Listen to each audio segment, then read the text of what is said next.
You're listening to The Private Citizen, a civil liberties podcast. This is episode 167 for Tuesday, the 2nd of April, 2024. The death of serious politics. Hello everybody, my name is Fab, I'm your host. Welcome to this week's episode of The Private Citizen, which I'm once again recording in the morning or before noon, which is technically the morning. And if everything goes according to plan, I will release this right away, and you'll be listening to this within hours, or you'll be able to. You can listen to it whenever you want. That's the beauty of podcasting. You can also watch it on YouTube. Everything you need to know is on the website, privatecitizen.press.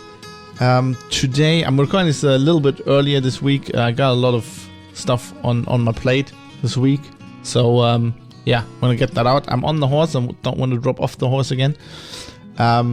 Today we're going to talk about a story that a friend of the show sent me, and I thought was interesting. It's an article, and it I don't think the guy wanted to make this point, but to me it makes one point very clear, which is one of my pet peeves, which is that journalism is shit. So settle in for another rant about that, I guess. Well, let's get through the story. I don't think I have any other housekeeping to talk about. So let's get right to that. Today we're going to talk about an article by political scientist and writer Brian Klaas, and it's called The Death of Serious Politics. So let's get into that.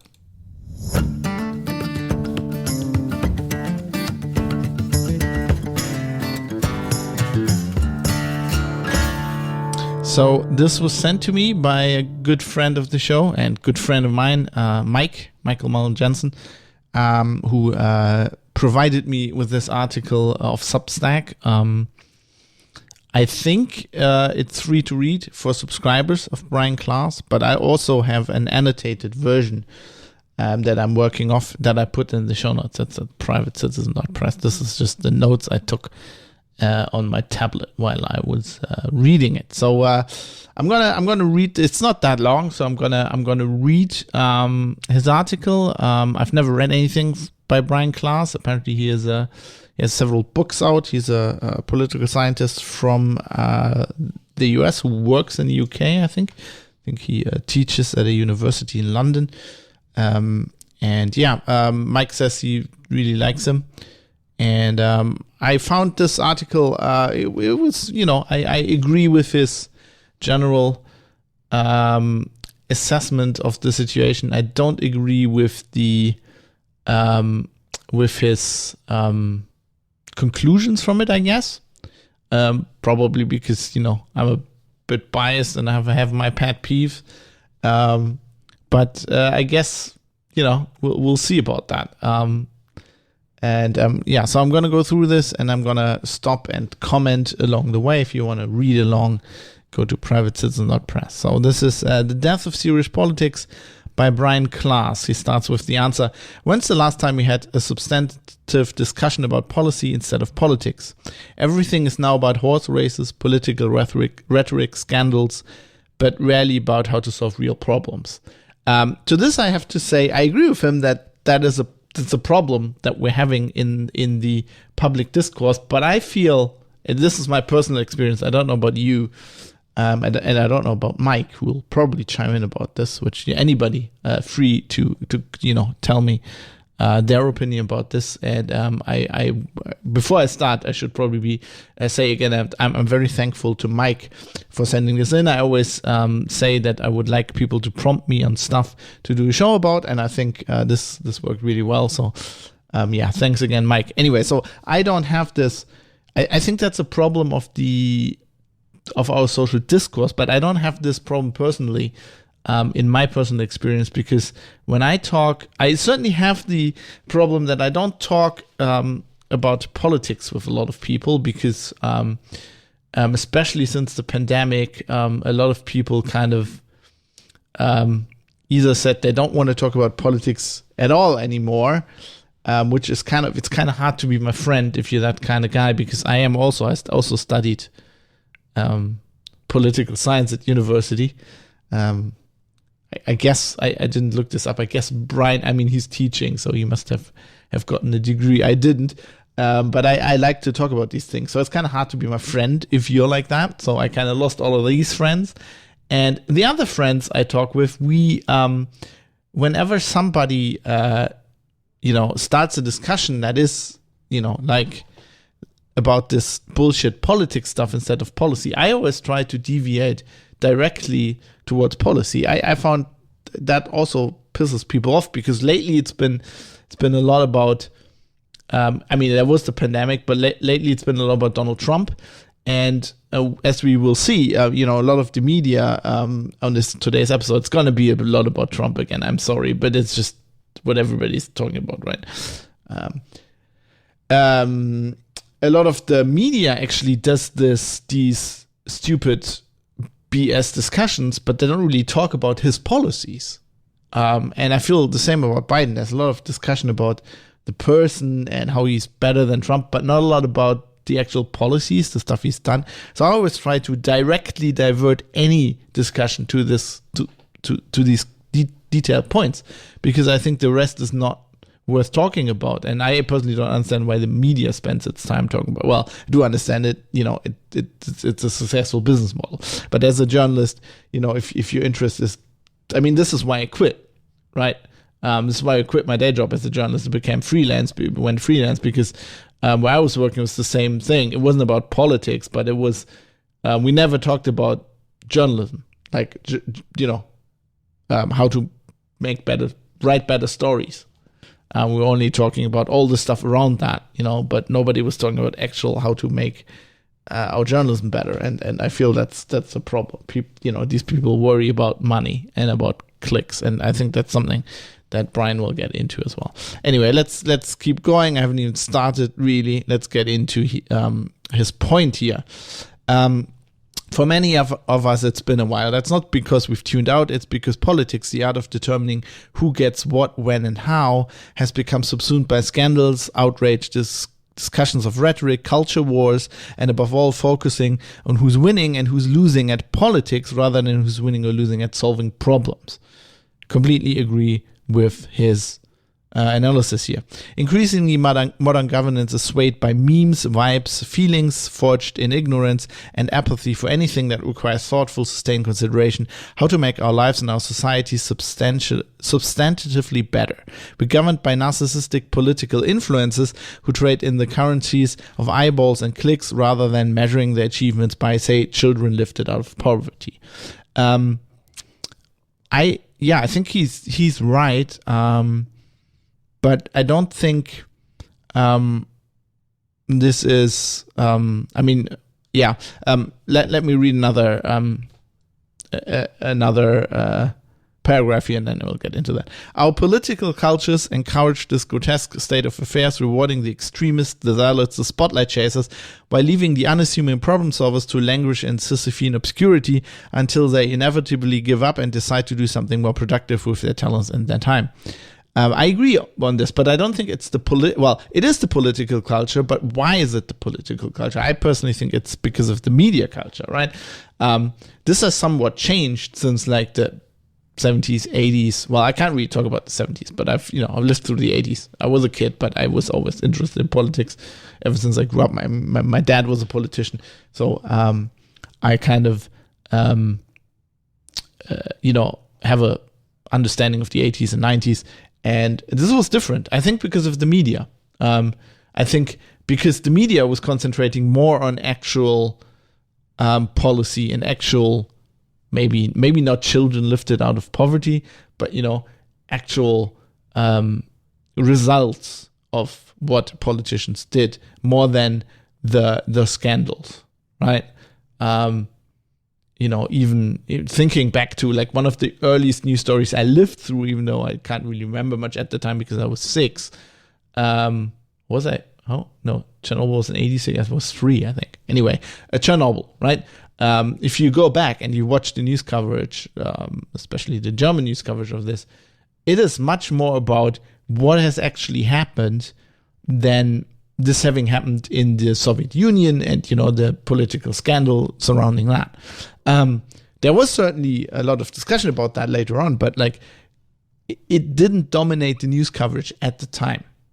And I feel like if something like this happened today, it would be about Vladimir Putin or whoever's in charge of, Soviet Russia at the time. Still the same with like September 11th. I mean, I remember that. I watched it live on TV. I remember the news coverage of that as if it was yesterday. And, there was recently the anniversary. So the 20th anniversary. So I did watch it all. Well, recently, that's some time ago now as well. But like I watched a lot of the coverage again that I watched back in the day live on CNN.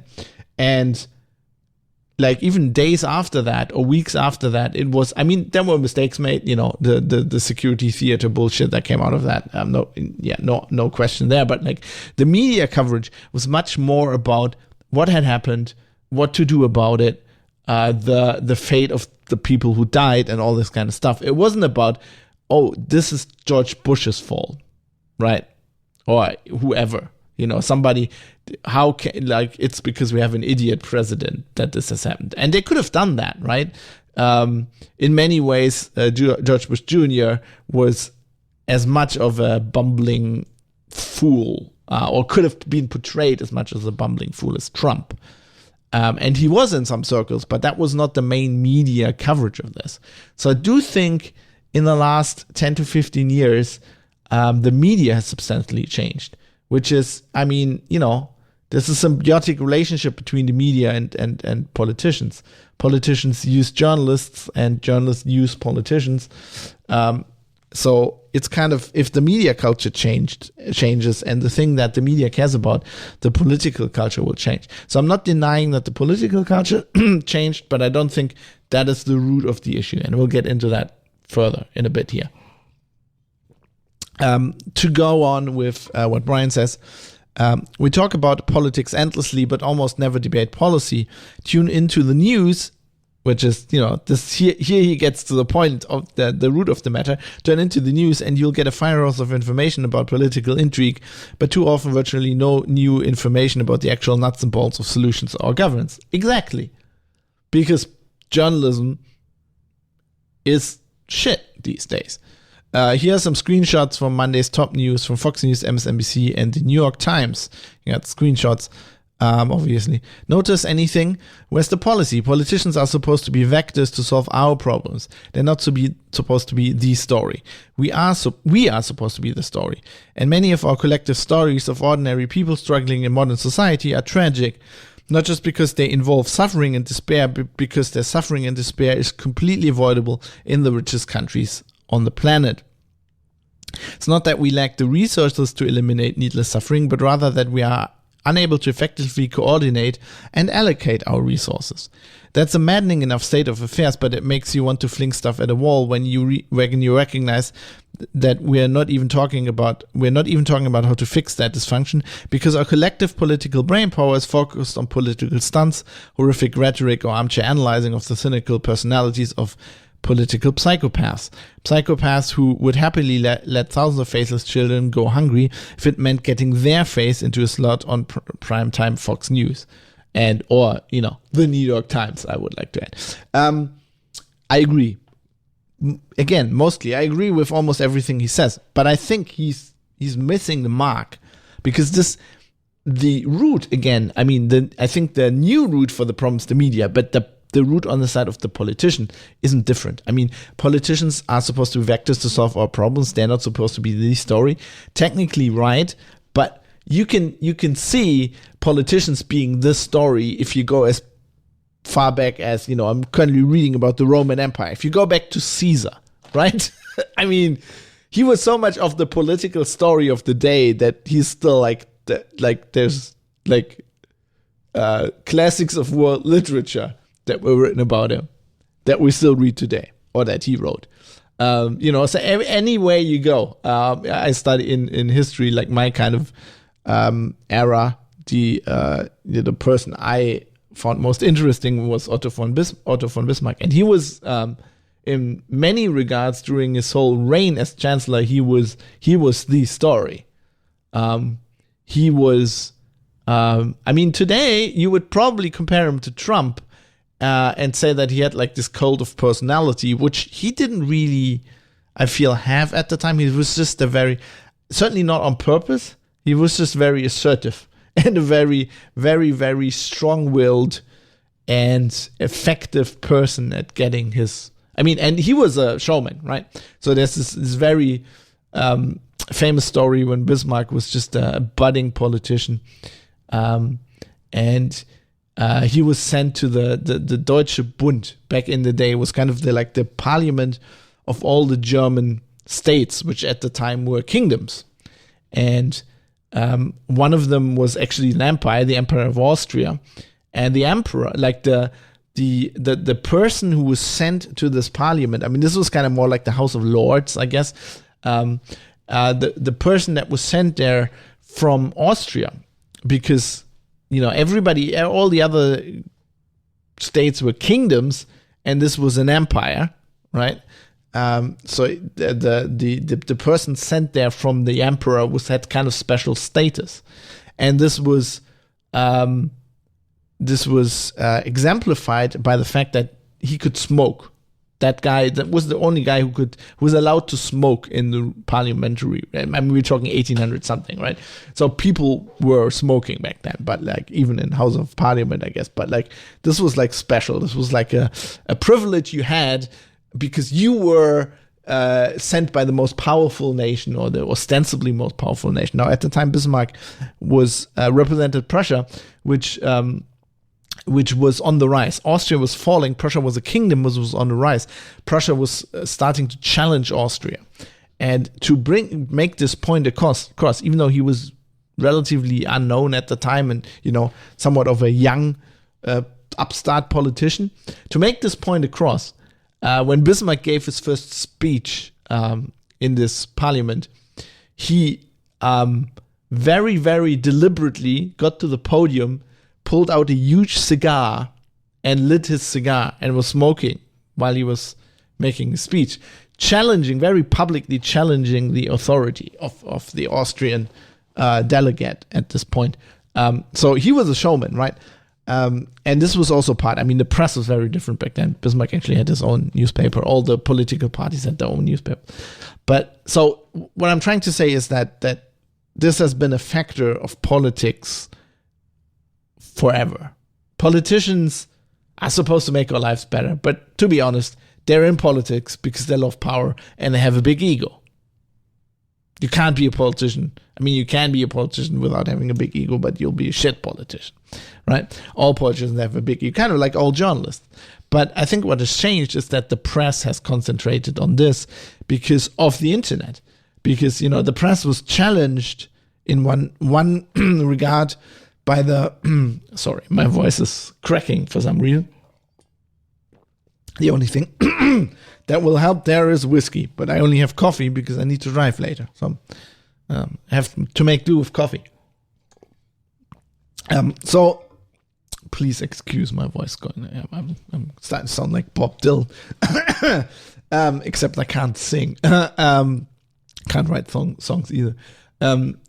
So I think what has changed is that, the internet challenged the press, challenged its monopolies in many ways. The monopoly of having radio frequencies, of having a printing press, and the press says, okay, we're gonna have to play ball. We'll have to play by the rules of the internet. And with these new analytic tools and everything, I lived through this. I saw this firsthand when I was working still in a publishing company in the editorial offices. All these analytics and everything. Now the press is so focused on clicks and this kind of stuff, and they realized that emotion is what gets people to come back to your news site. So this is why the news has shifted to be almost even like the most serious, old, sober news organizations have realized this. And they're becoming, it's all they're writing the stories in a different way. They're maybe not as sensationalistic as the Rainbow Press, but everybody has noticed that and has has learned that you have to, like, that emotion is the thing that makes you money. And this is why they concentrate on politics and on the drama and not on policy. Let's continue with this article. This is also one of the great but often overlooked tragedies of Trumpism. For nearly a decade, his extremism, vitriol, incitement to violence, and threats to the superstructure of American democracy have required us to fixate on him and the endless bile he spews on the body politic. We can't ignore it because the threat is real. I think this is where he goes off the rails, and this is where he makes we're now getting into territory where I think that Brian Klaas makes the actual mistake that is at the cause of the problem he has identified. Because this is not about Trump. This change is not about Trump. Again, I have to say this every time because you have to. I don't like Trump. But for whatever reason, I would have never voted for him. I'm not voting in the yes, but I would have never voted for him. I don't like Trump. But for whatever reason, it may be the reason that the Trump voters say is the reason, i.e. Trump derangement syndrome, or it may just be because Trump is so horrible as everybody else says. For whatever reason, everybody's concentrating everything on Trump. Trump hasn't invented populism, okay? For some extent, the system, the political system in the US has always been a populist system. That's usually what you get when you have two parties.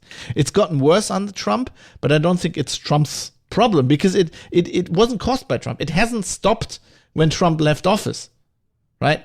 And to, this bullshit threat against democracy, people, really, I do not like Trump, but real talk here for a minute. He's not a fucking dictator. He stepped down. Right? And he's now running for president again. That's not what a dictator does, right? Hitler didn't step down and then was like, oh, I'm going to run to be Reich Chancellor again. As soon as the Nazis were in power, they started to change the state, right? Or you like fucking Lenin and you overthrow the government and kill like hundreds of millions of people. That's the other way. But, dictators...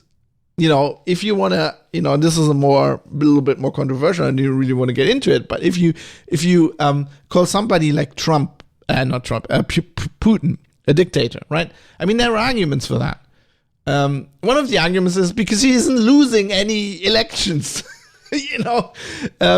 Dictators don't lose elections. How can Trump be a threat to democracy? Democracy worked, got him out of office, right? Even the much vaulted insurrection the much feared insurrection on January 6th didn't change that. Okay, anyway, let's get back to this. Trump is not the problem, right? Pick any president in my lifetime, right? So, George Bush Sr., I can't really remember. But I can tell you one thing. If you look at Clinton, right? You can look at Clinton, you can look at Bush, or you can look at Obama. They weren't more effective in solving problems than Trump, right? And Clinton's presidency, the end of Clinton's presidency was all about him. And, was he getting blowjobs in the Oval Office? I mean, who cares? But, it started there. If it started there, I don't know. But the press, they tried to impeach him for that. I personally, I don't care. Whatever. But I remember, that he taught a whole generation of us growing up in that time that blowjobs aren't really sex, right? So that was all about him. Bush's presidency had some of these, I think, especially in the very beginning, some of the, much the same problems. It was alleged that the vote had been manipulated, right? That the election was rigged. Remember the hanging chads? That was very much like today. It was just the press was just tamer at the time. No, not tamer, but there were more, I think, more They were concentrating more on facts and less on emotions. And then September 11th happened, and that, of course, primacy of foreign policy, as we say, Primat der Außenpolitik in German. That's a political science term that means I'm not saying Bush caused September 11th, but whenever you have problems in your internal, when you're head of a state and you have internal problems in the state, when you can deflect this to an external threat, either you're causing the threat, you're starting a war, whatever, or something just happens like September 11th, then people completely lose track of these domestic problems, right? It all becomes about foreign policy. And to some extent, this is what happened to Bush. But like Obama is the same way, right? Obama was the press to some extent was focused on Obama's personality as well. It's just that they liked him. But for like his term, a lot of the US press ignored his shortcomings and the things he didn't do. He promised very well. He was smart. He didn't promise this directly, but he implied very strongly that he would do away with this, Patriot Act bullshit, with Guantanamo Bay, with seizing US citizens abroad illegally, with FISA courts. Did he do anything of that? No. He had fucking Terror Tuesdays where he sat down with his mates on Tuesday and decided who to fucking drone. Right? But the press was focused on him being a nice guy and an awesome constitutional lawyer, and they weren't focusing on that. So, kind of the same thing as Trump. Stuff got ignored. Really bad shit that happened. I mean, the press went apeshit over Trump putting people in cages. George Bush started this shit on the southern border. George Bush Jr. created the whole DHS, the whole security apparatus, this whole border control stuff, the people that put people in those cages. He created the very cages. Obama didn't stop it. It all got worse under Obama. And then Trump came into office, and now suddenly it's all Trump's fault. The only thing he did was continuing this foreign policy. And he was talking about it, right? Obama was smart enough to just do this shit and not talk about it. But it would have been... I feel it would have been the press responsibilities to dig this up, right? To dig this up when it happened, when the poor kids got thrown into the cages. They only dug this up because of Trump. Again, it wasn't really about the policy, it was about the person. And that's exactly part of the problem. So this making it all about Trump is exactly the problem. Because it doesn't matter if you like Trump or not, really. It's this is going to continue. And we saw it continue when Trump was out of office. It's not like, the media suddenly regained their sanity, right? And was now reporting on policy. It's not like journalism got suddenly better under Joe Biden because the threat of Donald Trump was gone. It hasn't changed. And at the point where Donald Trump's going to die at some point, the guy's old as well. So at some point, he's going to be out of politics. This is going to continue. This is not a Donald Trump problem. And to me, that's obvious. And like all these people that are making out like some kind of the rise of populism, they're like, oh my God, as if populism was a new thing. And populism, to be honest, isn't a negative thing. Populism is just politicians promising people to do what the people want. That is the definition of populism. Actually, any good politician should be a populist.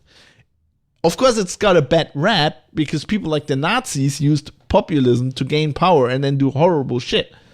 And you can do, like any tool. It's a tool. It's like propaganda. It's a tool. And it is largely synonymous with propaganda because often you're just promising shit and then you're not doing it, right? But we had yesterday, unbelievably to me, on April Fool's Day, actually the German government, and this is a topic I'm going to have to talk about at some point as well, I know, actually passed a law that weed's now legal in Germany on April 1st. I thought They were not going to do it. I thought it was an April Fool's Day joke, but they actually did it, apparently. The law is out. I actually looked it up. Actually, I'm going to do an episode on this probably at some point. But like, that's populism, right? In Germany, the popular demand was fucking legalize weed. The stupid Americans did it. The Dutch been smoking weed for like 50 years now. Just fucking legalize the stuff. And that was a populist move. And it's not, you can be against it. You can be for it. I'm for it. I'm not a weed smoker, really. I mean, I'm not a weed guy at all. It's not like my drug of choice, whiskey or beer. But it's it can be good and it can be bad, and it's not a Trump invention. Trump's just really good at it for some weird reason. I don't know why, but he is. Anyway, so let's continue. But just imagine how many of our collective brain cells have been commandeered after being poisoned by Trump's hateful venom and his endless supply of pointless, avoidable authoritarian drama. Thing is, I don't think Trump wanted that drama. I think that was the press. I think Trump would have been happy without the drama. Trump just wanted to be president. He was president. He was like, I'm just going to do shit. But the press didn't fucking leave him alone. I mean, I'm not really blaming the press for that. I'm blaming them for their coverage being shit. But you're not supposed to leave the president alone. That's okay. Also, he kind of started the war with the press even before he was elected. So, I mean, it's a natural thing. But this is what comes out of it. This is what comes out of this dynamic. And I don't think it's really Trump's fault, to be honest. I do not think really it is his fault. Whatever you think about the guy, I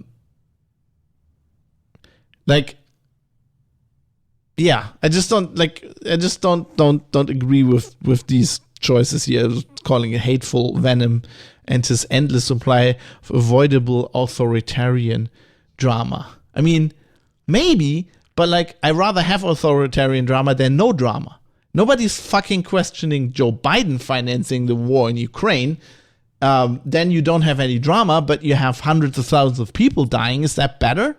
I don't know. I rather have drama. At least people were discussing the issues. And the other drama was just like, oh, did he pay a hooker? Who the fuck cares? That's the fucking press. Donald Trump doesn't want to have that in the press. Also, who the fuck cares? Really? Did he pay a hooker not to say anything? How many other, I wouldn't put it past Bill Clinton to have paid for hookers and then paid for them to shut up once he became president. Joe Biden probably has a few of those skeletons in his closet. He's been a politician since he was 20. You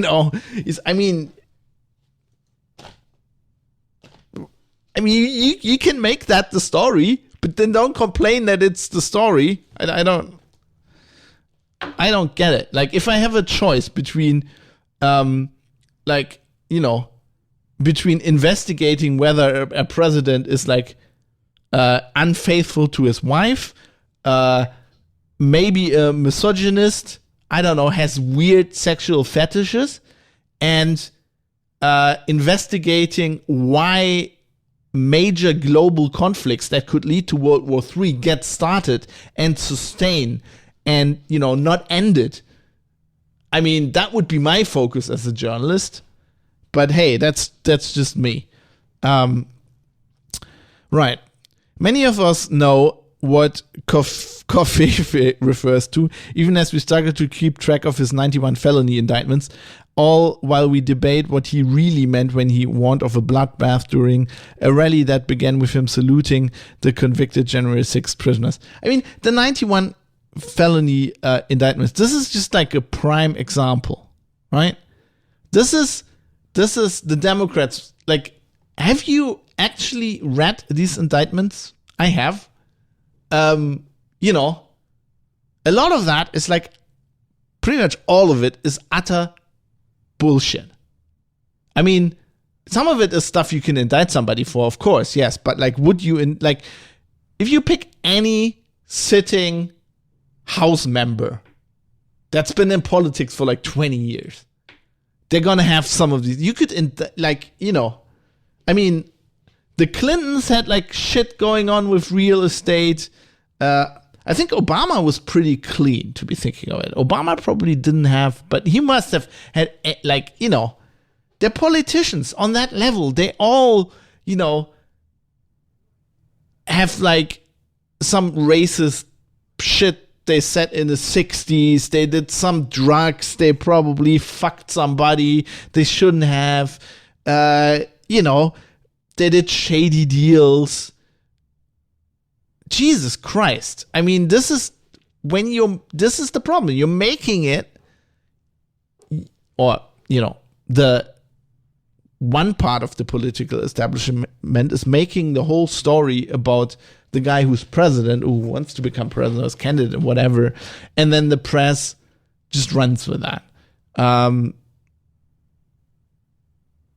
Yeah. And it's a bad, as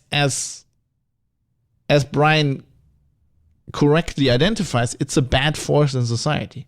But I'm also really pissed off with it. Not because I don't like Trump. It sounds like it, but I don't like Trump. One of the reasons I'm so pissed off with it is that the press is so obviously biased. If they would just, if the US press was just, okay, clicks and eyeballs über alles, we are fucking just go emotion all the way, they would have fucking loved the Hunter Biden laptop.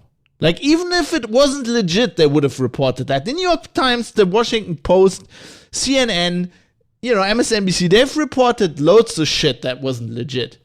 That they knew wasn't legit. That turned out not to be legit. That they didn't apologize for. They didn't fucking care. I mean, this goes back to the fucking weapons of mass destruction. With Saddam Hussein's alleged weapons of mass destruction. They don't, if it's a good story, sometimes these people don't care. Which I guess, that's how you get good stories. It's not really good journalistic practice. It's really bad. It can cause shitty things in society. But I'd respect them if they at least did it on both sides. If they weren't so fucking obviously biased. It just pisses me off. And on top of that, it's really not good to do it at all. You should, as Brian says, you should care about the policy, not the people. What is actually being done? Right? When did these invasions in Ukraine happen? Was Trump president? No. Who's actually starting these wars? Who's pulling soldiers out of wars? What was actually the border policy like under Obama and Bush compared to Trump on the southern border? On whose watch did the fucking oxy epidemic happen? Why did it happen? Look at the pandemic measures. One of the reasons, where you could actually criticize Trump, and where I would massively criticize Trump, was actually his pandemic measures. For all the stuff he said, he did the exact same thing as all the other world leaders, as Biden did later. He didn't, the lockdowns happened on his fucking watch, right? So the thing is, if you want to get him, you can get him on the policy too. It's just a lot harder. And I think he's actually not done that many really bad policy decisions people think he did. I think if you looked at Trump's 4 years and you look at Biden's 4 years and you look at what was actually accomplished, and especially from a US perspective, right, the economy and everything, I think Trump would get off a lot better than Biden, which is the problem, which is why the media in the US is not looking at that, because largely they're on Biden's side. Anyway, let's continue here. We could be solving problems instead. Yeah, except we're debating fucking Trump. And what are you doing? You're doing the same thing. What profoundly vapid waste of power of all our collective consciousness. I agree. Why it matters that we don't talk policy. because of Trump and the full-blown profit-seeking news industry embedded within the frenetic pace of American life, that's your problem. The United States is ground not Trump, the news industry. That's your problem. The United States is ground zero for the destruction of serious political discourse. I would agree. We're dopamine-addled consumers of snippets of information delivered in digestible sound bites. Everything is breaking news, but rarely is there a deep dive about why society is broken or how to fix it. I completely agree. But I think what he is not seeing is, why is this happening? It's not also the media. It is in the interest of these politicians, and I feel like of generally the people in power, I would say. Whether it's actual power or it's money, it's, largely the same thing. It's in the interest of these people that we're distracted by all this emotional shit. And you can clearly see that in some topics that I've talked about in the past, It's so climate change. There are people telling us, whether you agree with that or not, whether it, as you know, I think man-made climate change is a real thing. I don't know to what degree, we can argue about that.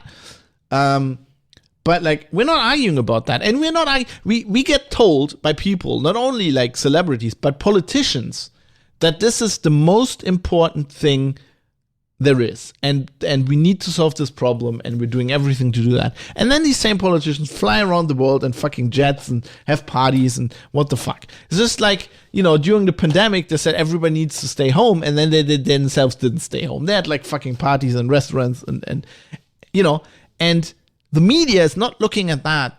And that is the problem. In making everything about people and not about the actual policy decisions, these people get away with a lot of bullshit that is in their interest. They can do their shit. They can rig the system so that they stay in power, that they have all the money, that they don't pay the taxes.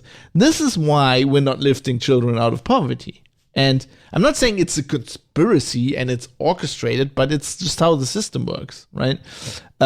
It's in the interest of the media to kind of protect these power, kind of indirectly, they're protecting these powerful people because, they just pick on some of them sometimes and then generate outrage. But what it does, it just shifts the blame around. Right? There's some person who gets fed to the wolves. Today it's Trump. Tomorrow it's going to be somebody else, right? Now Zelensky's the hero. Then something happened. Then the Zelensky gets fed to the wolves, right? But what that does is keeping us from actually looking at the policy below. And I think one of the problems is the media and the way that journalism has turned into shit. But a definite other problem is also that the people who are in power, it's in their interest. It's in their inherent interest that we are distracted and that it stays that way. And actually, when he talks about this dopamine addle, I've actually noticed. For years I've tried to pull myself a bit out of social media, and I've actually succeeded a bit this year.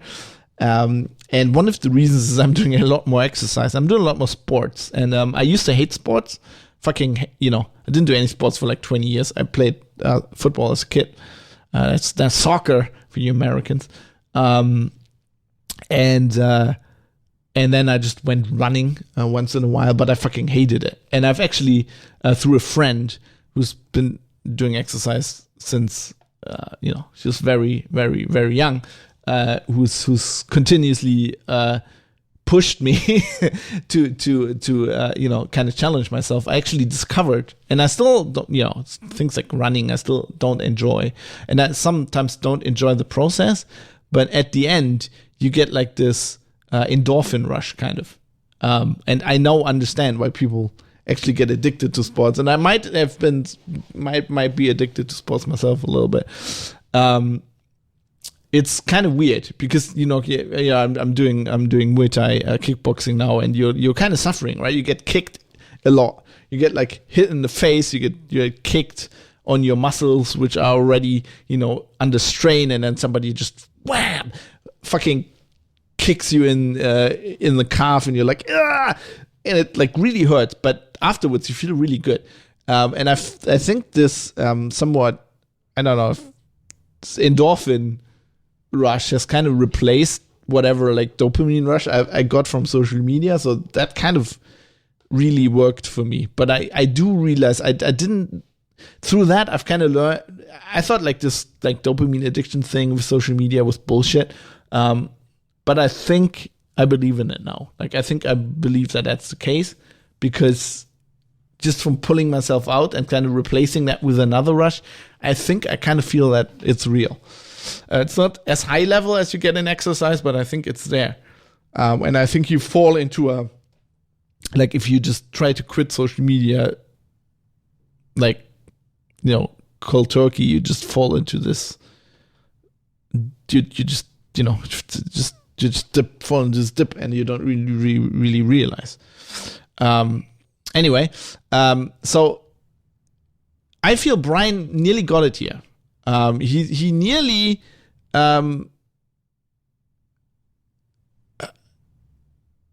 it identifies the problem here, which is the media, and then he completely loses it. Everything we're dopamine-addled consumers of snippets of information delivered in digestible sound bites. Everything is breaking news, but rarely is there a deep dive about why society is broken, how to fix it. Yeah. I regularly appear on MSNBC, NPR, and CNN, and I admire many of their journalists, producers, and hosts, but I've never been asked about policy and what we should do to fix a problem. Not once. Pundits don't have to be expert on policy. How crazy is that? It's not their fault either. And then he goes on. Like, dude, you just identified the problem. Why the fuck are you on MSNBC? And you just said that's the problem. Why don't you blame these journalists? It's, of course it's their fault. Of course it's their fucking fault. I wrote that in the notes here in like all caps because I was reading that. Of course it's their fault. It is their fault. These people are causing it. And MSNBC and NPR are like on the top of the list for this kind of shit. Yes, of course it's their fault. It's these people that are not asking you about policy. They're asking you about this bullshit, emotional shit that you've correctly identified. You're just not making the mental connection, the jump, what the actual problem is. It's those people that you actually admire. It's not really their fault either. In a world of hyper-competitive for-profit news production, slow and substantive always loses because media consumers with digitally shortened attention spans just switch it off. Leave the details to the aircats. For countless millions, policy is boring, so it's easier to present our political system as though it's WWE wrestling. The spectacle is the show. Yes, it's easier. I agree with you. But that is the problem. Journalists will have, if journalism is to survive, journalists will have to find a way to do this, to do the hard thing, to tell people about the actual issues and how to fix them. Because if journalism continues on this course, mark my words, it will go away. Because we're becoming influencers, and it's at that point when more people listen to influencers than journalists, you might as well be an influencer, because the influencers will get all the access, they will get all the free products because they are in the pocket of the person that influences them, right? And this is what will happen. So the only way, and I personally believe I think of myself as a very realistic person. And I'm not very idealistic. But I've discovered, even when I left my job, and I was like, I'm going to become freelance journalist, that's not very, that's not a very sensible course of action, right? But I realized that I have one very deeply held idealistic belief. I believe, from the bottom of my soul, that people want good journalism. People want this. And I don't know if everybody wants it, but I think a significant amount of people want good information that is well researched and well presented. And these people, I've decided, are my audience. And I don't know how big that audience is, but I will try and make a living this way. And if I can't, I guess I'll sleep under a bridge. I don't know. I will not go into PR. I mean, because if you're doing that, if you're producing shit like this, you might as well go into PR. You make more money. It's easier. And this is why journalists are doing this. He's saying it. It's easier. It's easier. That's exactly it. But I'm not in this job. And I think any good journalist is not in this job because it makes you money, a lot of money, or it's easier.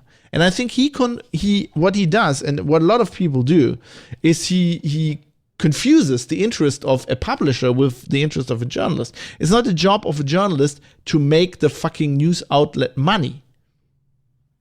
You're not a copywriter. You're not a PR person. You're not somebody who is supposed to sit there and do whatever his boss tells him to do to make the maximum amount of money. You are hired to investigate stories and, to identify stories and then investigate them, take them where they lead you, and then use language in an efficient way to fucking, write, to communicate what you found in the best possible way. I'm getting very agitated here. I'm sorry.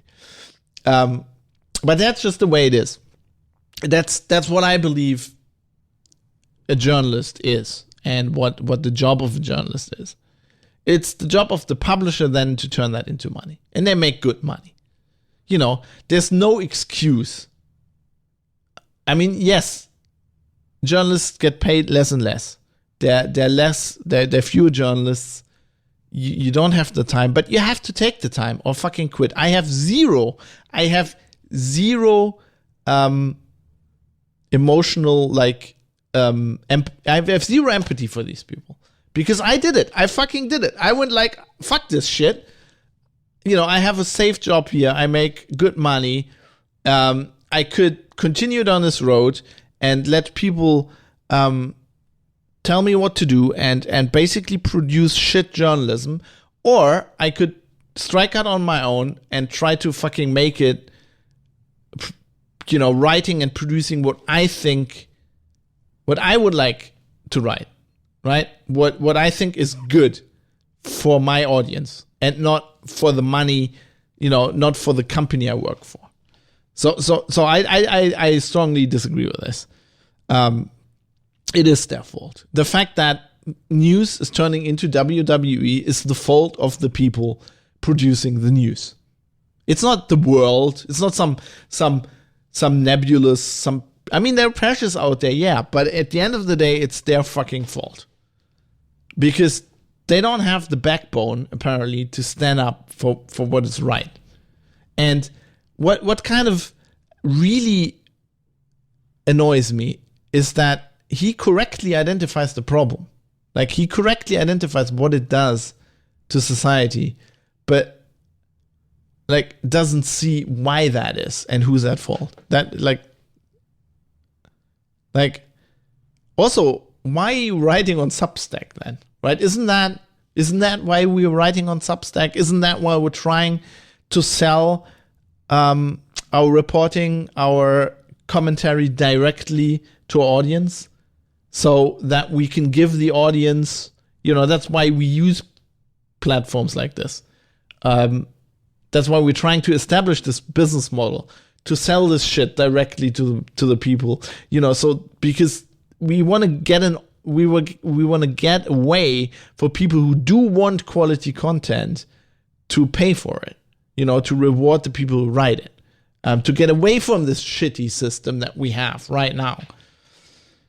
Anyway, continuing here. Consider this. How many diehard cable news viewers, people who watch hours a day, could accurately answer the question, how much money does the US government spend on foreign aid? Or what's the current top marginal income tax rate? These questions aren't gotcha trivia questions. They shape political worldviews with profound consequences for government. Yeah, just don't watch cable news. Cable news shit. For example, and don't go on cable news. For example, there's a surging strand of isolationism in the political right. Or go on cable news and tell them their shit. That would be the best thing. For example, there's a surging strand, or try to argue policy even if they don't let you. For example, there's a surging strand of isolationism in the political right, particularly in the United States. Many Republicans rail against foreign aid spending as extravagant, wasteful, and excessive. But when researchers actually probe these views among voters, the same pattern always emerges.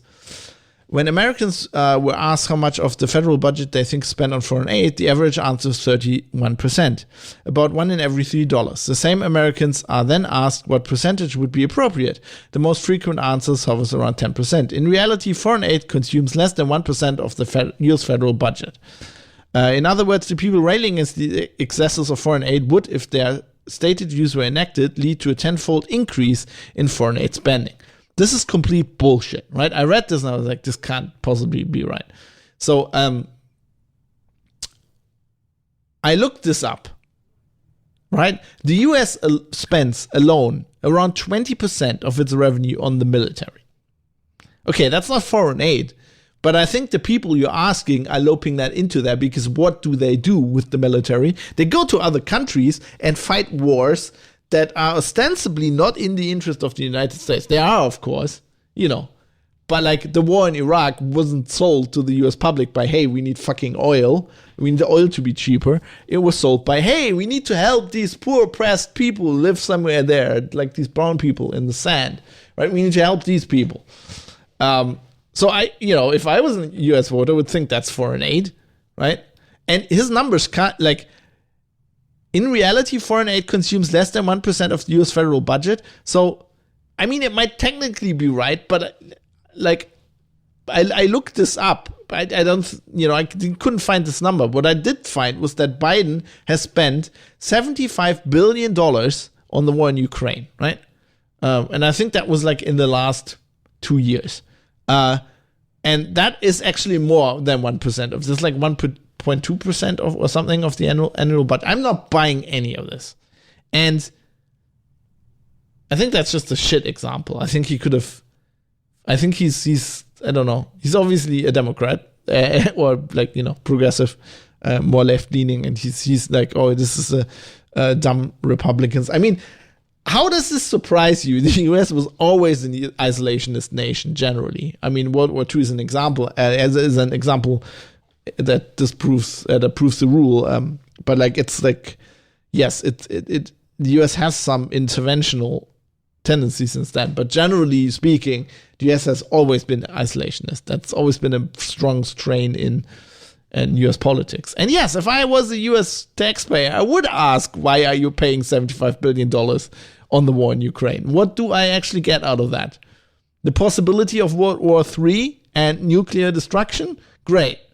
Maybe we shouldn't, maybe we should spend that on the people sleeping on the street in San Francisco. Or give it to people that come across the border. Or whatever. But hey, knowing this, or are news junkies well informed, in air quotes? I previously wrote about the perils of knowingness, in which contentedly ignorant people lack intellectual curiosity to find out new facts that might change how they see the world. Jonathan Malisic explains it beautifully. Knowingness is why present-day culture wars are so boring. No one is trying to find out anything. There's no common agreement about the facts, and yet everyone acts as if all matters of fact are already settled. Yeah. That's a huge problem, and the huge problem is the press. I mean, their prime examples are climate change, the pandemic, and actually just off the top of my head thought about another one, gender equality, all this bullshit about 47 different genders, where the press to a large extent blatantly ignores, biological science, the fact that for 99.8%, probably 99.9% of all humans living on this planet, it's actually two sexes, right? And yeah, you can make up genders, and there are situations where people have, they have chromosomes that are different from those 99.9%, or they have other biological processes in their body which causes them to have no reproductive organs, both reproductive organs. I mean, there's people born with two heads. But that doesn't mean that for the vast majority of probably everybody who reads your fucking newspaper, the reality is that there's two biological sexes that determine a huge part of a person's reality, right? I don't understand why people ignore this. I don't know. Is this part of this knowingness problem? Why are people not curious about the greenhouse gas effect and how climate change actually works and what the processes are and how bad it is? People are just, no, it's true. It's, the science says, and we all need to buy electric cars. I mean, this is the problem. It's the fucking media not doing their job. Not going, well, how bad actually is it? What do these scientists actually say? Because that's hard, because you fucking have to read papers and you have to learn to read papers. And then you have to read papers that are probably alien to whatever you studied in university. And it's fucking hard. This is a hard job. One could think perhaps that the antidote to knowingness would be high news consumption. No, because the news is shit. The news is the problem, my friend. Sorry. As a vector to better understand our unimaginably complex world. But that assumption falls apart even under the lightest scrutiny. As I previously explained, sometimes use the phrase well-informed to describe the same kind of person can be classified as a news junkie. But if you know the minutiae of day-to-day horse race politics in 2024, in the 2024 presidential race, but lose sight of the bigger picture about the world and its people, are you truly well-informed? No, right? On the evening of Donald Trump's victory, you could have read anything that was published in the U.S. news landscape on newspapers. You could have watched TV 24/7, and you would have thought that it was almost guaranteed that Hillary Clinton would win the election. You weren't well informed. You were inundated by bullshit, by people who lived in a bubble and didn't look at the actual real picture out in the country. And no matter how much of this bullshit you consume, it's just like bullshit's still bullshit. If it's like saying, well, if I eat a lot of shit, it's gonna start taste like a amazing Italian star chef cooked me a meal. No, if you just eat more shit, it'll still be shit. It'll get better. It's shit. That's what this is. You're just eating shit. And you're wondering why you're shittily informed. It's shit. Healthy societies keep a laser-like focus on reminding ourselves why we're tuning into political debates.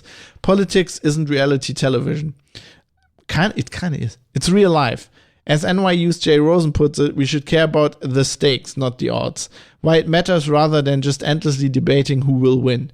The stakes, after all, are enormous. The decisions made by powerful people dictate not just the life chances of 8 billion humans, but also the future of our species and our planet. Well, not the planet. The planet's going to be fine.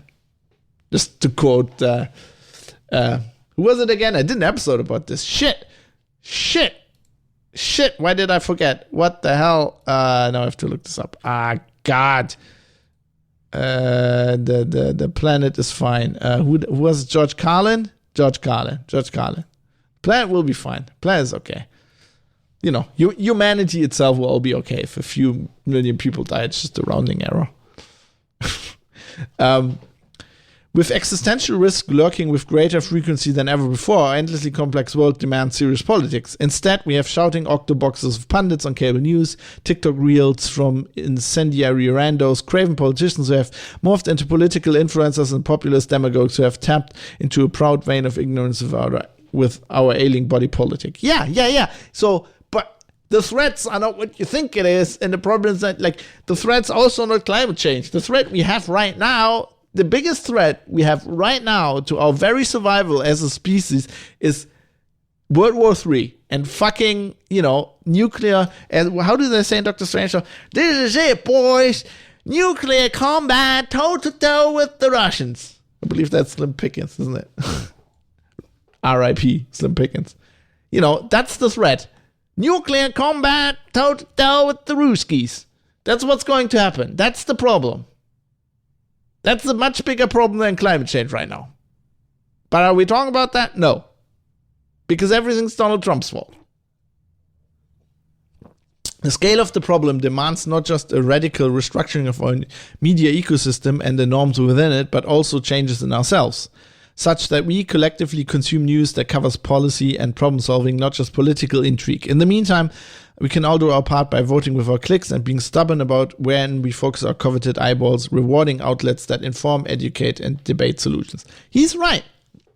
That's why we have Substack, but it's never going to work for the majority of people. That's the problem. And this radical restructuring of the news media ecosystem, how are you going to do that?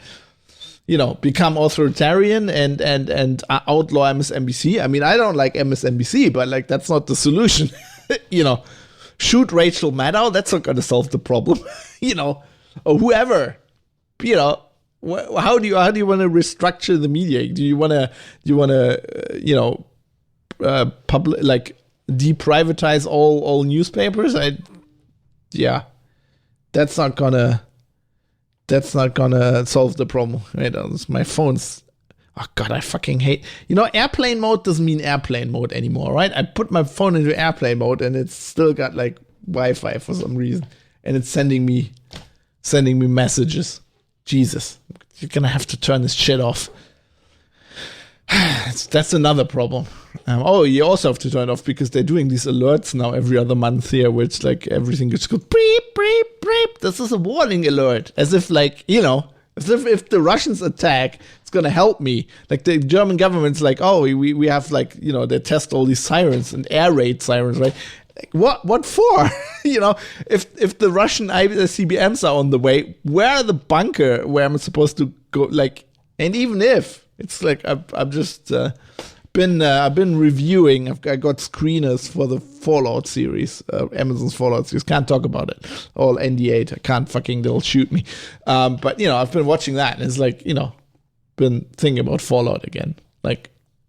Does it actually is it actually worth going into a nuclear bunker, right? Even if you can come out 200 years later, from the vaults, and it's an amazing bunker, like the vaults are, still the world's still gonna be shit. So yeah, fuck that.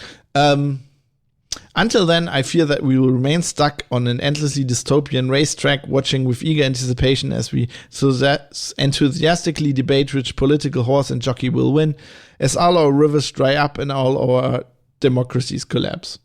Yeah, I don't think that's going to be the case. I think our actual problem is World War III. If we can step down from that, if we can de-escalate the cold / lukewarm / hot war with the Russians, whatever we in, if we can escalate that a bit, then that would be a good step. And yeah, so all in all, I think he identifies what's going on, but I think he's too stuck in this idea that it's Trump's fault, and it doesn't see the obvious reason that, a big part of it, a big group that's at fault here is just journalists, who are doing a shitty job. Anyway, thanks again to Mike for sending me this. I thought, I ranted a lot, so I might seem I disagree with a lot of things, but I just, that's just, I probably agree with this article 50-50. I just agree with everything he identifies. I just don't have a different opinion on why that is. But I think it's cool. It's important to have stuff like that, just to, so I can crystallize my opinion. And I don't begrudge Brian Klaas anything. I think this was well written and a good piece. And I'm not suggesting he's not entitled to his opinion. I just want to make my opinion clear. I mean, this is part of the discourse. I'm trying to do, for one thing, I'm trying to do what he advocates. I'm trying to, talk about the actual policy, the actual core of the matter, and not the people involved and the drama. Anyway, I enjoyed this quite a lot. So thanks, Mike, for sending me that. And if you have anything you want me to discuss or talk about, or you want to prompt me, go to privatecitizen.press. You can very easily send me an email. There are encrypted ways of contacting me. Or you can just go on the forum. We can have a discussion and you can turn that into a show.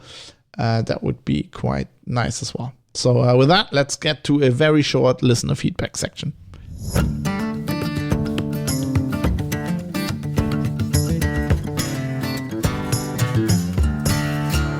Yeah, this is just going to be very, very short. This is just Yevgeny Kuznetsov commenting on last episode where I tried to pronounce a Russian word.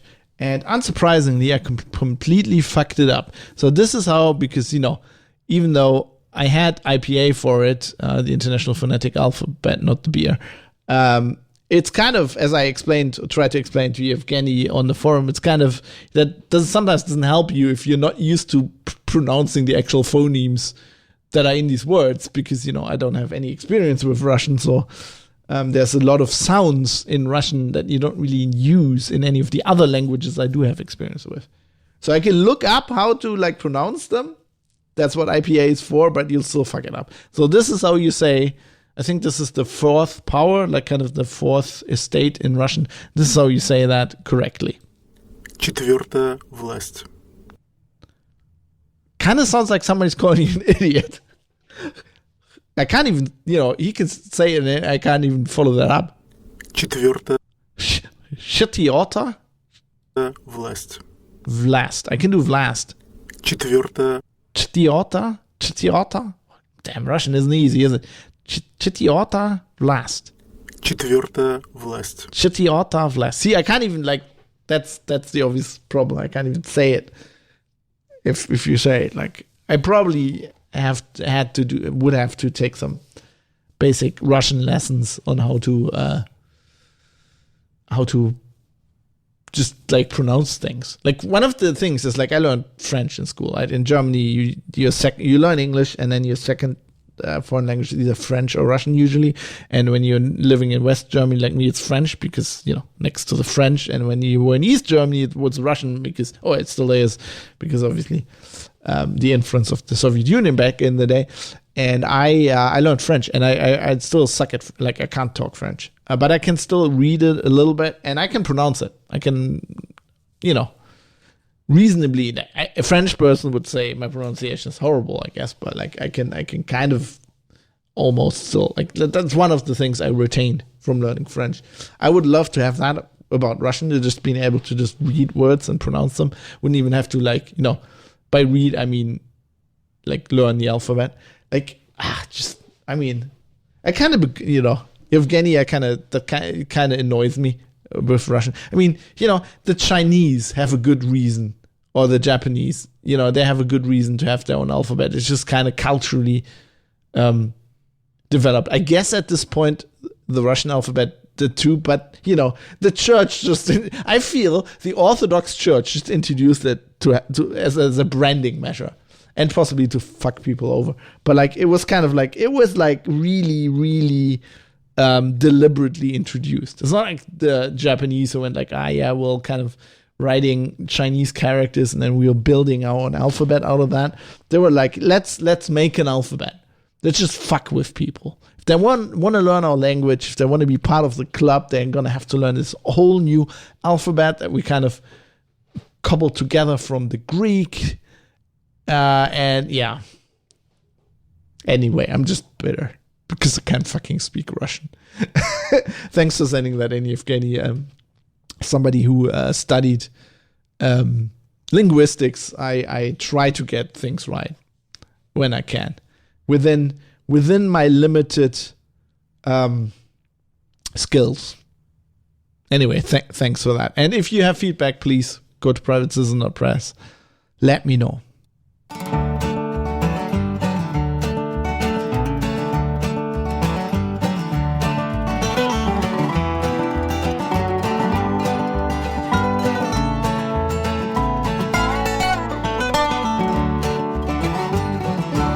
right. That's it. That's it for this episode. I would like to thank everybody who supports the show and keeps it on the air. You can do so. You can go to privatecitizen.press. Details are on there, mainly Patreon at the moment. I'm working on some other things. I'm just currently rethinking that. I will let you know. I'm working on this concept. I'll let you know. Anyway, many thanks. No showrunner once again, but many thanks to the executive producers Butterbeans, Jaroslav Lichtblau, Michael Mullen Jensen, who also gave me the content for this week's episode. Rizal, Sandman616, and Sir Galtaran. Thanks to supervising producers Avis, Bennett Piata, Dave, IKN, Krunkle, and Tobias Weber.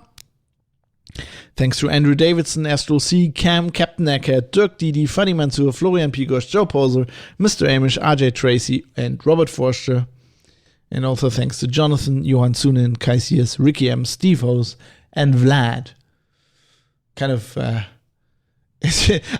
while I was reading this out, I had like this flashback to like a UFC event where at the end like John Anik always reads out like executive producers, what's it, the Dom Emanuel, blah blah blah. I just had a brain flash. I should go like the reproduction of this copyrighted work is illegal.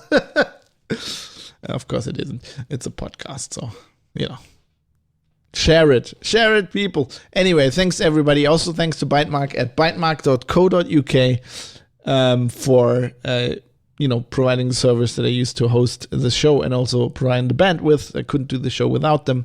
And I would like to thank Gegenwind Photography, Gegenwind Photography from Copenhagen for my album art picture. Thanks for that. And I'm going to leave you now with a nice little song that I found as an acoustic number. It's an orchestral song called Nebula by Christopher Mo Ditlevson.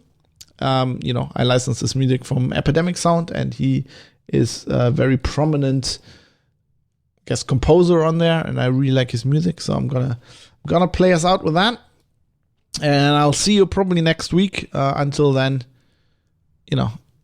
aim to misbehave and try to